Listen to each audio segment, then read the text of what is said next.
and welcome to GeoBiz. We now have Stuart Blundell, Director of Strategy and Business Development, Harris Corporation, with us in our studios. Stuart, thank you so much for joining us at the studio. My pleasure. Thank you. Okay. So it's just been close to a year that Excelis has been brought over by Harris, and how has been the transition? How has actually this transformation has been smooth, and how both the companies got enriched with this acquisition? So it's gone extremely smooth. As you are aware, we completed the acquisition in financial, all the transactions in the May of 2015. And Excelis Corporation and Harris Corporation were very similar in some respects in terms of culture, but very complementary in terms of technology portfolios. So from the federal side, in terms of making sure that all of this went through on the financial stuff, it went very smoothly. We are very well integrated right now in terms of both leadership and technology. So having lived through this a couple times, very pleased to say that it's gone very smoothly. Okay. You said the companies have complementing technologies. Would you like to say how Harris has benefited with this kind of complementing technology? So Harris had a very strong position in antennas and communications and secure network, and Excelis brought a space technology from telescopes, weather satellites, GPS technology, and ground processing software. So from what we've seen right now is that Harris has been able to take what it's done on the satellite platform, bring it together with its critical networks and the ground processing, and have a very complete solution for its largest customers, being the U.S. government and other governments around the world. Excelis and Harris have, it's again close to a year that you have launched the Geiger mode LiDAR, yes, which I think Harris has been working for some time before.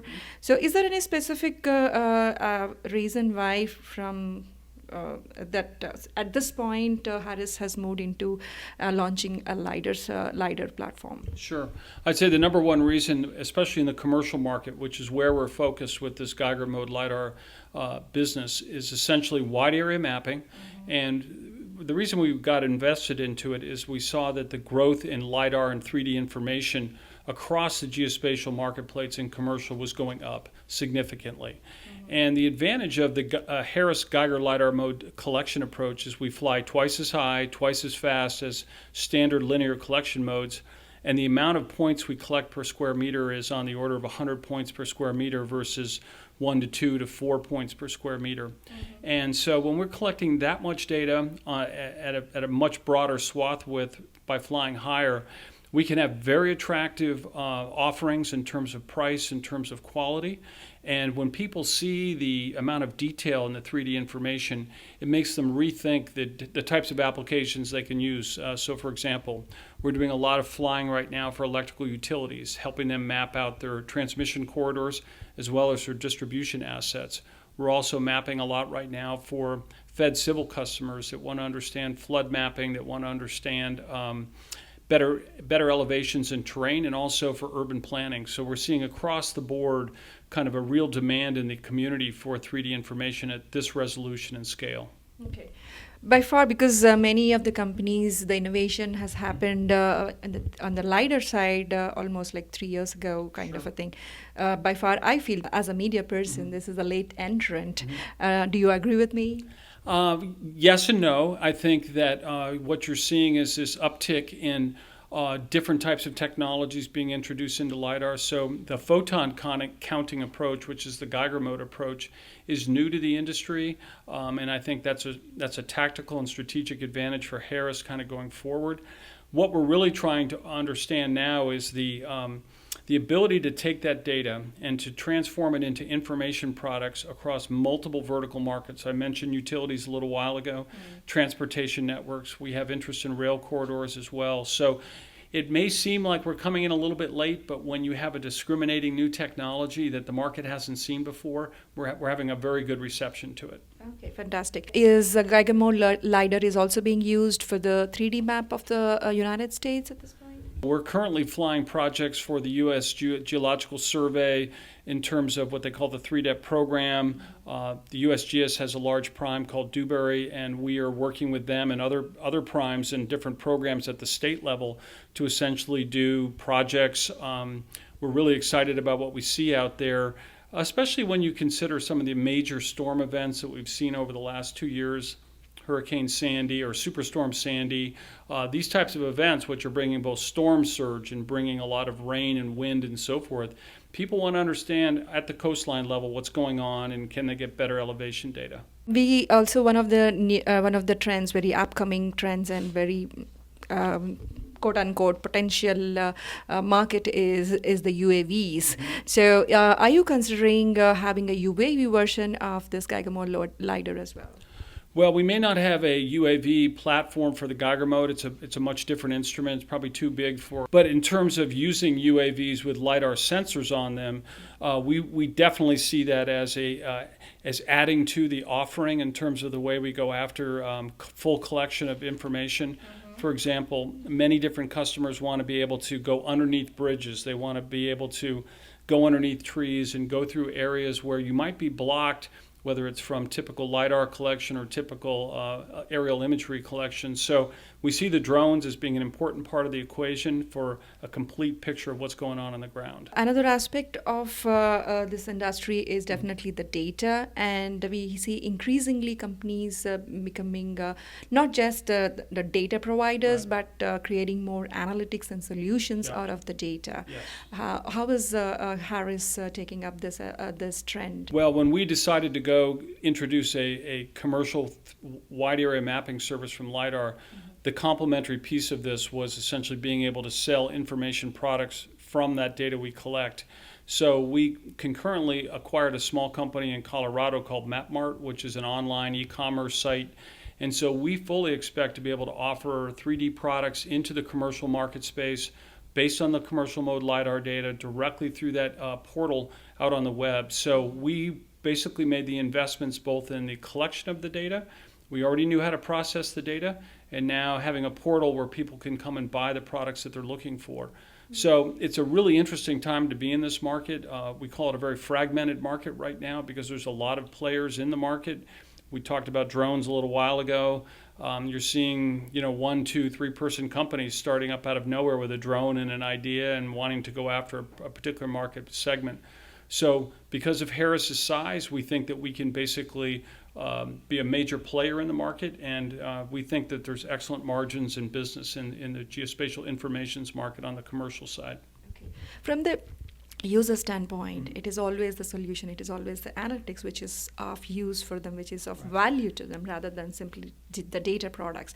And in providing that analytics and the solution, more often than not, you require multiple data sources, multiple intelligence to cater to the needs. So definitely you're bringing the data from the LiDAR or Earth observation or processing capabilities and create an information product. But are you also looking at providing that kind of a solution to the user? We are, and Harris has got, we've been in business 120 years now, and we've done a lot of major projects for the U.S. government. As part of the acquisition from Excelis, the visual information solutions, the people that produce Envy, great product for image processing, of course, that came along with the acquisition by Harris. So we have the end-to-end solution in terms of the collection platforms, the knowledge of the data, the ability to process at scale, so combining color information from satellite imagery with LiDAR data, from airborne collections, from UAVs, being able to process that data. It's not a question of do we understand where the pieces are, et cetera. We do. It's more a question of can we provide the most competitive, best quality offering into the marketplace in the commercial space, which, as I said before, it's highly fragmented. We think that we've got the right message to break through and gain a lot of market share as we go forward. So as we play with the different data types, we are also seeing that the industry is working on different business models, and one of them is data infrastructure as well. And in that direction, I see Harris has, as you have mentioned, has a data portal as well. Would you like to talk about how this as a business model is shaping up the industry? The concept of the shared economy was brought out at the NV Analytics Symposium by one of our partners, Claudio. Ursula Benz talked about this, and it's a different mindset now in a world where there's so much information and there's so much capacity, and you want to be able to leverage other people's capabilities, expertise, and you want to make sure that you're combining the right set of ingredients to actually have something that brings value to people in the marketplace, that is attractive and that generates revenue. So for us, I'd say the main thing that we're looking for is to understand partners and the role that partners has. I just came back from the Esri Business Partner Conference in Palm Springs. We're a platinum level partner with Esri. They're very key to what we do. We have other partnerships with Digital Globe. So both of those bring some unique perspectives to the way that we can share expertise, understand where we complement each other's business models, and essentially work closely together to kind of increase business, increase capture and market space. Both Digital Globe and also Esri have an online marketplace for data and maps, and so is Harris also participating in their efforts? Are contributing to it. For example, we're teamed with Digital Globe on what they call their geospatial big data platform, where we have our ENVI services engine as part of that offering. So people that want to get to ENVI as the premier analytics software for remote sensing data from satellites, they can get to it on the Digital Globe platform. I was really excited coming back from Esri to see the new marketplace. They're getting set to launch that this year. They've spent a lot of money, a lot of investment, and they built a tremendous infrastructure with the WebGIS platform for apps. And we need to take advantage of it with both the way that we look at apps that can leverage content at the ArcGIS Online as well as at MapMart. And we're going to work closely with Esri on that and Digital Globe to make those things happen. As you have said, partnerships do enable and is actually a bedrock of providing or rather making or getting the value out of this technology to the user. So we have seen a number of partnership models in this industry already. Or how do you foresee this partnership models evolving in the industry for the larger benefit of the user? Well, I think that the key is relationships with people. And we've been fortunate to have long-standing relationships with the SRI and their leadership team. Jack Dangerman, obviously a pioneer in this business, on the Digital Globe side as well. We built the telescopes for WorldView 1, WorldView 2, WorldView 3 satellites. Continue to work closely with Digital Globe on their next generation requirements for imaging from space. So when you have those foundational partnerships, there's a lot more that you can do together. So I think that the key to success, whether you're a small business or a large business, is recognizing it's relationships between people. It's about building trust. It's about understanding how you complement each other, clearly communicating about where you're going to be in the market together so that you signal to each other what's going on in an appropriate way. But at the end of the day, we really count upon the fact that we complement each other's technology. We're going to fit, Esri's got an extremely broad and deep platform on ArcGIS. There are many different areas for ourselves, and there are hundreds of other business partners to make money on that and to drive opportunities. So the same thing with Digital Globe data. We recognize it as the world's best remote sensing data out there on the commercial side of the world, and we're going to take full advantage of it with ENVI. So again, those two key partnerships in terms of how we leverage what they bring to the market and what we bring to the market to kind of get that combined offering. I would like to ask a bit more on the industry trends, Stuart. We are seeing a kind of a lot of transition happening in the remote sensing industry with a lot of UAVs, whether it is UAVs or small satellites, and several innovations happening on the sensor side. So how, as the person who is leading the remote sensing division of ASPRS, what do you think are the three transitory trends that are really you see taking the remote sensing industry up a notch? Sure. Well, I think you just mentioned two of them. Obviously, the small UAVs. Everybody is getting in on that because all of a sudden it takes away the cost factor from young entrepreneurs, older entrepreneurs that want to get involved with this and see so many different needs and applications. So in the small applications market, the UAVs play a really nice role. I would say in terms of the small satellites, another big change, because instead of taking years to develop and launch and so forth, now we're seeing people basically go from concept designs to launch, and with the idea of persistent remote sensing at prices that you would have never thought imaginable 10 years ago, both in terms of launch cost, manufacturing costs, data acquisition and storage costs. So between the cloud revolution, the idea that people were going to manufacture smaller satellites, if they don't last more than 3 years, so what? We'll just put more of them up there. And there's a lot of venture capital money driving the small sat business, a lot of venture capital money watching the small UAS business. We hear about the Amazons wanting to deliver packages. But I think it's, from what I've seen, it's about utility companies and energy companies wanting to take advantage of UASs to monitor their infrastructure. I'd say the third one that is the big equalizer out there right now is cloud services. It's all very achievable, especially with big platforms like Digital Globe's GBD platform. Okay, fantastic. There's always a big debate whether small satellites are going to be replacing the conventional satellites. Many experts agree they're very complementary, but at the same time, it is partly eroding the market, which traditional satellites have always had their play in. So how do you see this panning out in the next 3 or 4 years when many of the small satellite constellations really get active? Well, I think there was a paper put out by the United States Air Force a couple years ago which talked about layered remote sensing, and I really believe that's the right approach, which essentially means that at different orbits around the Earth with large satellites, you have that. Then you also have small satellites. Then you have fixed-wing aircraft. Then you have small UAS. And then you have fixed-wing cameras and sensors. So the nice thing about the cloud we just talked about and network technologies that we're seeing in the Internet of Things is that everything will be a sensor, that's machines and so forth. The machine-to-machine communication will only get better. And so I think that it's going to be very complementary. I think it's going to be very fast-paced in terms of how do you go from pixels to information. And pixels will become a commodity, and information will be the driver for everyone in the competition in the marketplace. And I think that, the creative destruction of the old paradigm through innovation is really at the heart of this, and it's a very exciting time to be in the business. I'd say it's really the only thing that's going to limit us is our imagination and the way that we want to work together.